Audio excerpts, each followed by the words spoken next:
قال النبي صلى الله عليه وسلم النكاح من سنتي وقال فمن رغب عن سنتي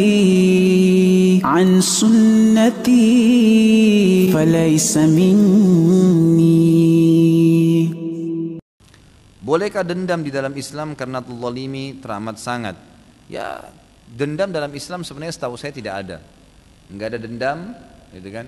Enggak ada putus asa, enggak ada penyesalan. Kan itu. Artinya penyesalan ini dalam hal-hal yang memang tidak dibolehkan secara syariat ya. Seperti misalnya enggak jadi dapat makanan tertentu nyesal, enggak jadi nikah sama orang lain terus nyesal. Enggak, itu enggak perlu, gitu kan? Tapi kalau penyesalan karena pernah berbuat dosa sebagai syarat taubat karena nyesali, kenapa dulu saya lakukan, itu lain, gitu kan? Itu lain. Jadi itu memang tidak ada dalam Islam setahu saya. Jadi tidak ada gunanya Anda dendam. Apa gunanya kira-kira kita dendam? Apakah kalau kita dendam akan membuat orang itu mati, orang itu sakit? Enggak ada.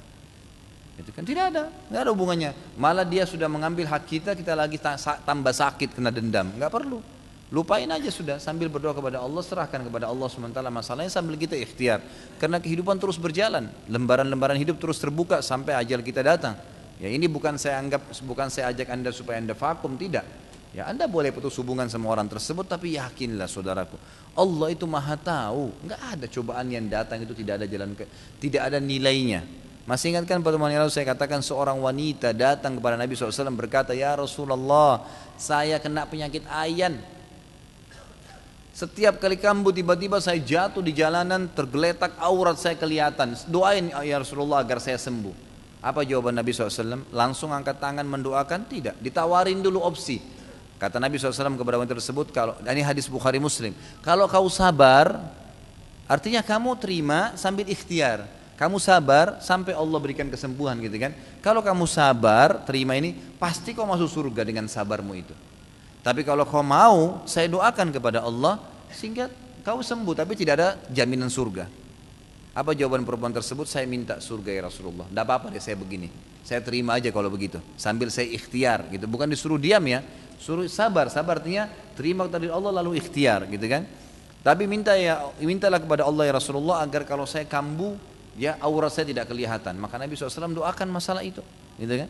Banyak contoh berhubungan dengan masalah ini. Jadi apapun cobaan yang datang, sekecil atau seberat apapun, itu akan jadi sangat besar manfaatnya, akan ada balasan.